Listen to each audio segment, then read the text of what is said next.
Hi, one best VR Sports Fix. My name is Peter Loshak. This is the Into the Weekend with Bet DSI show for NFL Week 9. Of course, we talk with Brent, the headlines manager at DSI Sportsbook. Great sportsbook that takes sharp and public action, a ton of both sharp and public action every week. And Brent shares with us the notable betting action that he's seen.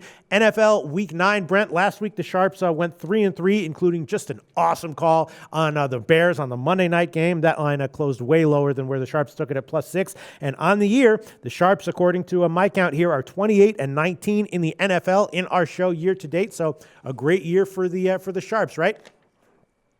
Yeah, they're doing quite well, and it's good for us too because I mean, as I talk about when we do the show, I definitely, I have the liberty or the freedom to kind of move my line based on where the Sharps are going, and I can take my decisions bigger on one way or another. And whenever I get the knock on the door and they say, "Hey, Brent, what did you do this for?" I can back it up and say, "Well, I had this Sharp here, this Sharp here, this Sharp here, and my public was all over there." So it's nice when you don't have to be concerned only with balancing your action. I mean, obviously there's games where the Sharps aren't involved, and you kind of have to tick tock and find the number. But there's times where you can sit there and say, I'm going to take a stance on this number, and we do that. Then we did that last week as well. I mean, the Minnesota-Chicago game was huge for us. I mean, even on game day, they just kept coming in on Chicago, and the public kept pounding at their side. So it was a real good result for us.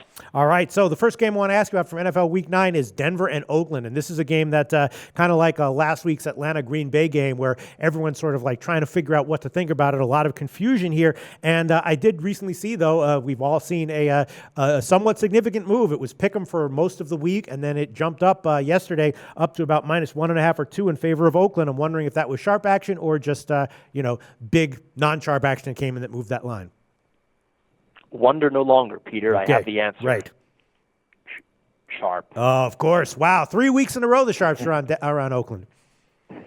Hey, they've won 2 in a row. They're 6-2 on the season. Why not get behind them? And now they're. I mean, this is obviously, Sunday night game, so it's going to be a real good game for us. And even on paper, it looks real good. You're talking about 2 teams in the West Division, and there's Oakland 6-2, Denver 6-2. It's just like it feels like it's going to be a good game.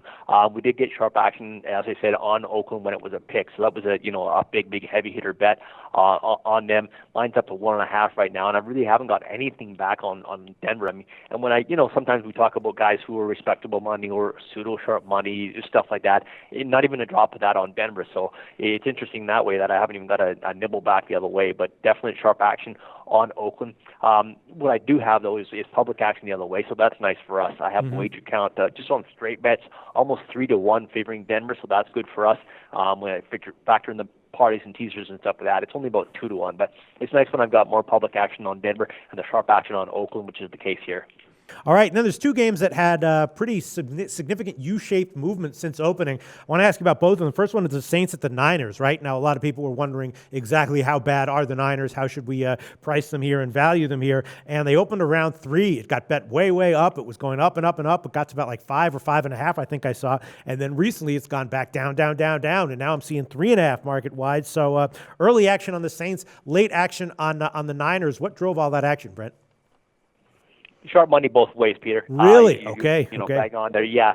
The Saints money came -3.5, even money actually. They laid the -4, -0.5. The line went up and up and up. By the time I got to 4.5, I got sharp money back at +4.5, and I've also even taken sharp money back on the Niners at +4. So it's a good situation because the guys I've got on both sides of this game are both very, very sharp. So I'm sitting at 4 right now, and 4 seems like a number that's just going to work for me. I mean, if I have to go 4-15, take a max bet from a sharp, go to 4-20 and get a max bet wager on the Saints, I'll do that all day long and just write the action, and take the juice and go keep the lights on. But this is it's a game where, as of today, again, we're talking on Friday. So as of today, this number looks perfect for us in terms of using the 4. And I mean, ideally, you want to have you want to write all the action you can on a game. So it's interesting. Sometimes people will say, if I got sharp guys betting, over 45, and I got another sharp betting under 46. So why don't you use 45.5? And it's like, well, if the one sharp wants to go over 45, the other guy wants to go under 46. I should be using 45 and 46 all day long and write as much action as I can. So basically, if I run 45.5, I get no action. So we want to write the action, write the juice. So, I mean, you could see this line ping pong, all weekend long, or even on Sunday with the two sharps going back and forth. But I've got a couple respectable guys on both sides of this game, so it's real good for us in that they've chimed in and they kind of like both sides.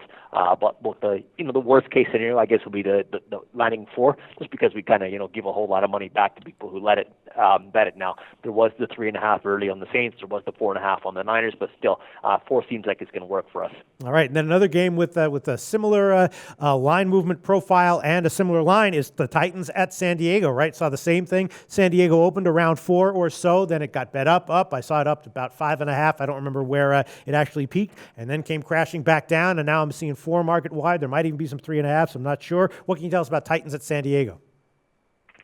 Yeah, I've been pretty much 4 and 4.5 the whole time. I know I did see some 5s out there. I never went up to 5 at all. It just seemed to be the number that worked for us, the 4 or 4.5. Right now I am sitting at -4 with San Diego at home to the Titans.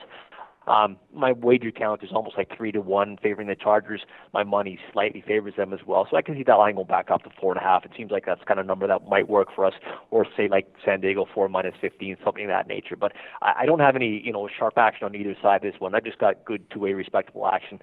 Again, plus 4.5 is where what I call the respectable action that came on Tennessee, -4 on the Chargers. So it's not that I've got, sharp action either way on either side of this one, just respectable action and good two-way action with the number being 4 and 4.5. I do want to touch on the total, though. We're sitting at 47 right now. Mentioning the total because I did take sharp action on the under here. The sharp action came under 48.5. Now, looking at my wager count on this one, there's certain things you can kind of bank on, and public betting the Chargers over at home is almost, it's just week after week. You can take that to the bank, and my wager count here is almost 10-1 when I figure everything out. So 10-1, like that's just a massive count for a total, all on the over, of course, and yet we're sitting at 47. It used to be 48.5, and again, just sharper action on the under. So sharp action under 48.5, public all on the over, Peter. All right, that makes sense to me. What else can you tell us about notable action from NFL Week 9, Brent? Notable action. Minnesota, trying to figure this team out. I think everyone else is trying to figure them out, too. Yes. We've had sharps going with them, and we've had sharps going against them a lot. Now, early in the season, they were kind of more behind them than they were against them. They've now lost a couple in a row. And now, with being a home favorite to Detroit, I've actually got sharp action on Minnesota once more. So they've kind of had the kick of the can in terms of the sharp guys going against them, and now they're back on them. So the sharp action I took here on Minnesota was at 5.5. We're sitting at -6, -115 right now. I do have more money on Minnesota. I've got actually slightly more bets on the Lions. Kind of interesting there. The Lions, you can figure they have enough offense, I guess, to hang with most teams. And I mean the Minnesota offense hasn't been that impressive lately. So I guess you can kind of figure out how the public might convince themselves that the Lions are the right play. I've taken, it's not in account of like 2-1 favoring Detroit, but maybe like 1.5 times favoring them. But the sharp action on this one is on Minnesota -5.5. When I drop down to where are we at? I want to mention the Browns for some reason. I don't know. Is this like every week we have to mention the Browns as being a sharp play? I don't know. I mean, last week we mentioned them, and I guess they got a push on it. It went down to 2.5. Of course, 2.5 lost. Sharps took them at 3, and they got a push on that one. But certainly wasn't a resoundingly confident push, right? Yeah, and this isn't really I'm not going to say this is a real sharp play on them this week, though, but I do have what we'll call respectable action on the Browns +8 now. Okay, but not list guys. No, well, I mean, one of the guys is a guy who mostly plays the number. He's like a number grab, and if it goes down to like 6.5 or 7, like -5 or something, he probably laid a favorite. I mean, not here, but somewhere else. But the +8 on Cleveland was, a pseudo guy, a guy who plays the numbers, and also another guy who's just very long term does. He's respectable, we'll call it. And he did take the 8, and he's not the kind of guy who's going to go back and play the other way. So it looks like they're going with the Browns again. And again, not a list guy. I'm not saying this is one of the sharpest plays of the week or anything like that, but Dallas is a 7-point favorite on the road at Cleveland. And again, I mean, it could be one of those things where your guys are looking at, the Cowboys. I mean, last week they had the big win over Philadelphia. They got the Browns this week, and then next week they have Pittsburgh. It's kind of, the situation where maybe they're saying, Dallas kind of let down here or something like that.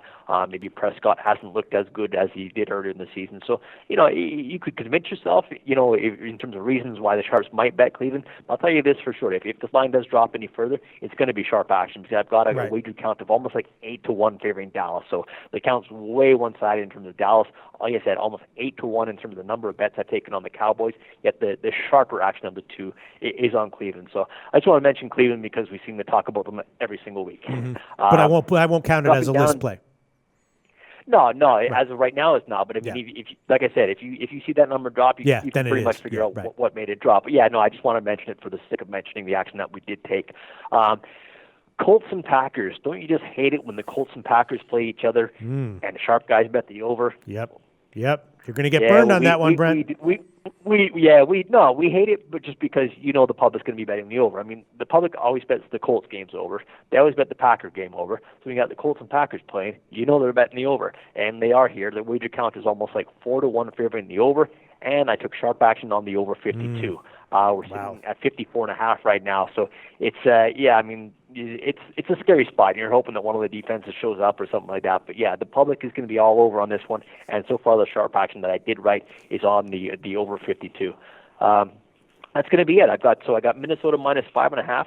We talk about Indianapolis over 52. The Chargers under 48.5. Oakland was a pick'em, and the Saints game, as we talked about, was worth mentioning because I got real good sharp action both ways, Peter.